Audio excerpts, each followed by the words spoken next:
Okay, I'm Azhari Arshad. I'm a bit unique in a sense when it comes to the Ohio University alumni.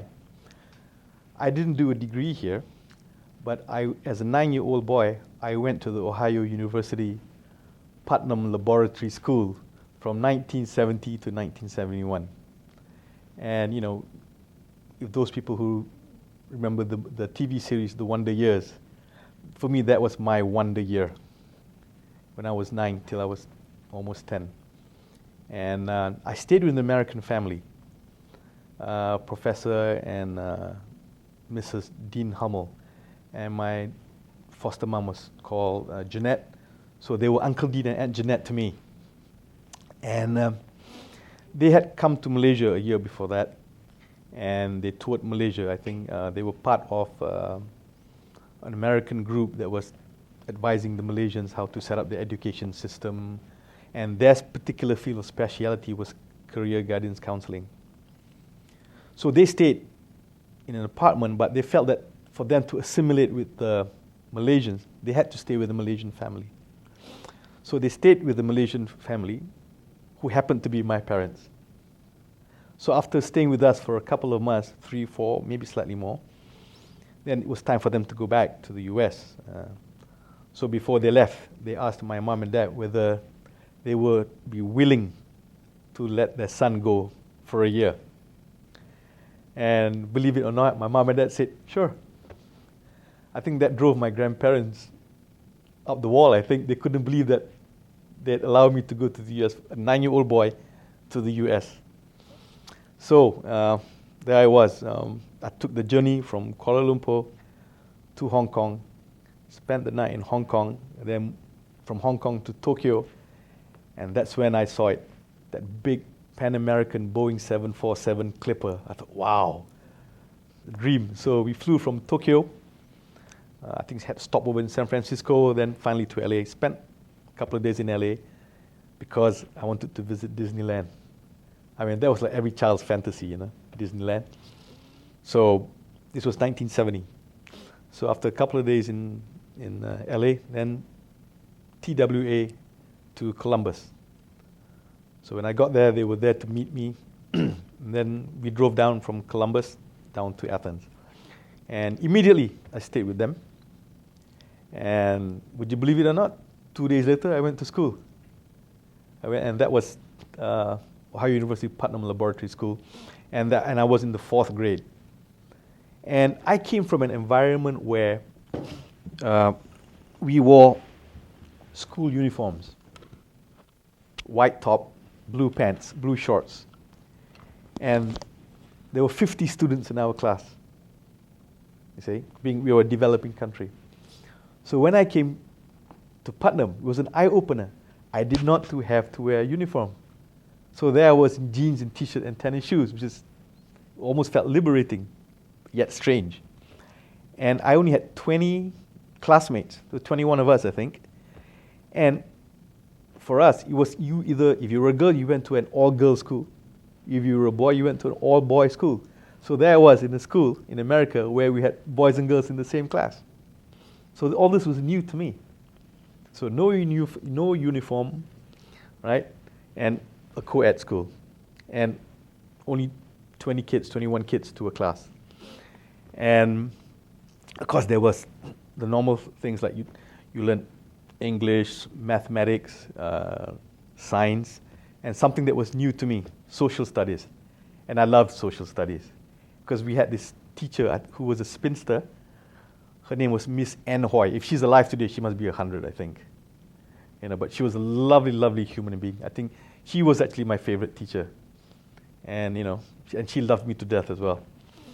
So that was my life, and I totally immersed myself into the American way of life. Thanksgiving, Christmases, of course, like any kid from the tropics, you're fascinated by snow. I just love the snow. Anything. It's like the moment it snowed, that's it. I'm getting out of there.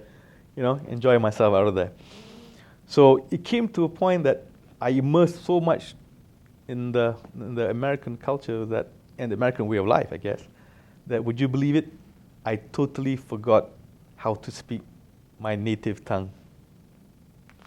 I totally could not speak Malay anymore. You know? And when I did go back to Malaysia after a year, almost a year, it took me a couple of months to get all of that back. And every time someone spoke to me in Malay, I'd, okay, what does it mean out there? And then the worst part was, what came out didn't sound right. Because my mom, my grandparents came from the northern part of the country, so the accent is different. So I'd come up with that accent rather than what should have been. So, like I said, it took me a couple of months before I could speak my native tongue again. And I tell you, my foster parents, Dr. Hummel, Dean Hummel, and Jeanette, they were just the greatest. I mean, they brought me up like their own son. They taught me how to make a bed. And that's how I make a bed until today. She said, okay, this is how you make your bed. She pulls the spread up. Because back home in Malaysia, you're used to maids because labor is cheap. So people have maids. So we had maids. So when I came to the US, there were no maids. Everybody was, doing everything on their own. It's DIY. So she taught me how to make the bed. So like I said, I've been doing that for the last 40 years or so, making the same way, the way she taught me. And the other thing was, every week, I had to read a classic book. So I can't remember, was it either every Tuesday or Thursday, it would be a new leather-bound English classic book. So that's how then she got me interested into reading. Once you start doing that, then she'll ask me, well, what did you learn today? What did you read today? How far have you gone? So every week it was a new book. And they had stacks of those leather-bound books in the basement. And that's the other thing. When I first came here, wow, I thought, this is great. I'd never been to a basement before. I thought the basement was one of the greatest inventions in life. I thought, one day if I build my own house, I'm going to build a basement. That's really funny. Of course, I would never have any idea that would be a big deal. Yeah, but and the other thing that, after 40 odd years, when I landed in Columbus, then we took the car down, and I was trying to remember the route that I used to take. And finally, when I got to Athens, we went into the underground car park at the university. The moment I got out of the car, it smells the same. Athens smelled the same as when I left it, and as far as I remember it. That chill and that certain basement-y smell, it was there.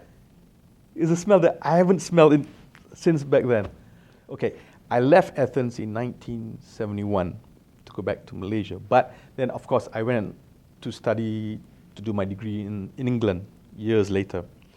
And there was 1 year when I told my mom and dad, look, I don't want to spend another miserable Christmas in the UK. It's wet and cold. I said, I want to go to the US.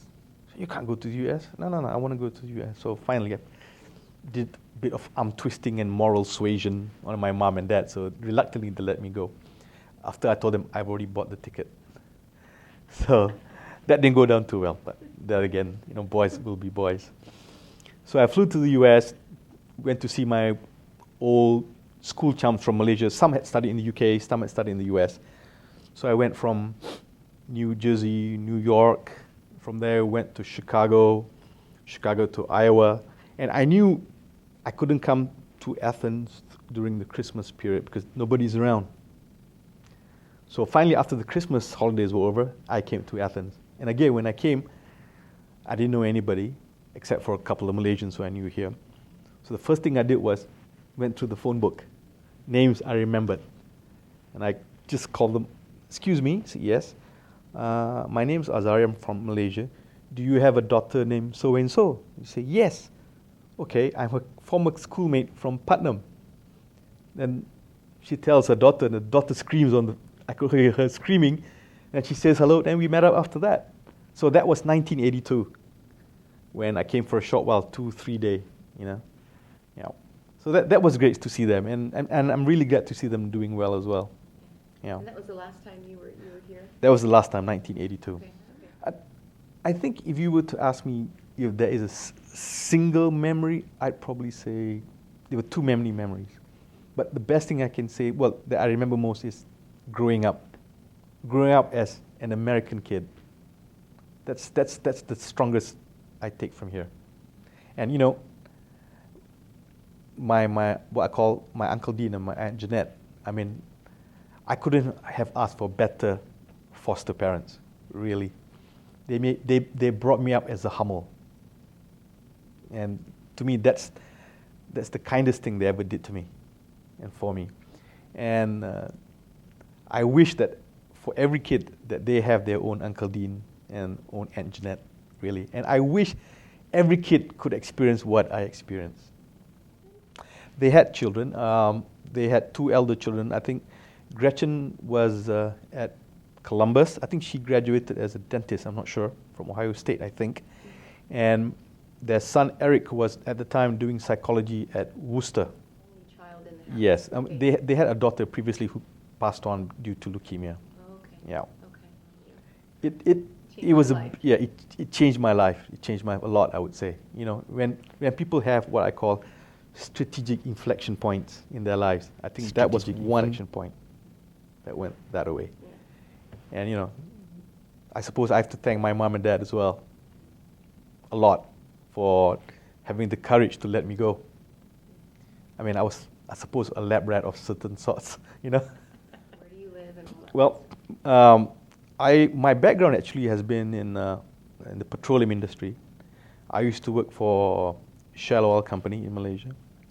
And after that, would you believe it, I worked for Pennzoil, an American company. And I guess that stuck with me for a while. Then after that, another American oil company wanted me, and that was ConocoPhillips. So I worked for ConocoPhillips, and I had a lot of Americans who I was working with when I was in ConocoPhillips. You know, some of them keep inviting me. Azhari, I've got this great ranch in Montana. You know, another one, I've got this place in Houston, Texas. You know, come and see us. You know, I said, okay, I'll do that one day. And I had a couple of marvelous American bosses, Bob Kurek, who was from Chicago, and Mike Brown, who was from Tennessee. So you got one from the north, one from the south, different perspectives. And Conoco even sent me for training once to Chattanooga, Tennessee, Knoxville, and Houston. But the time was so compressed, I couldn't get to come here.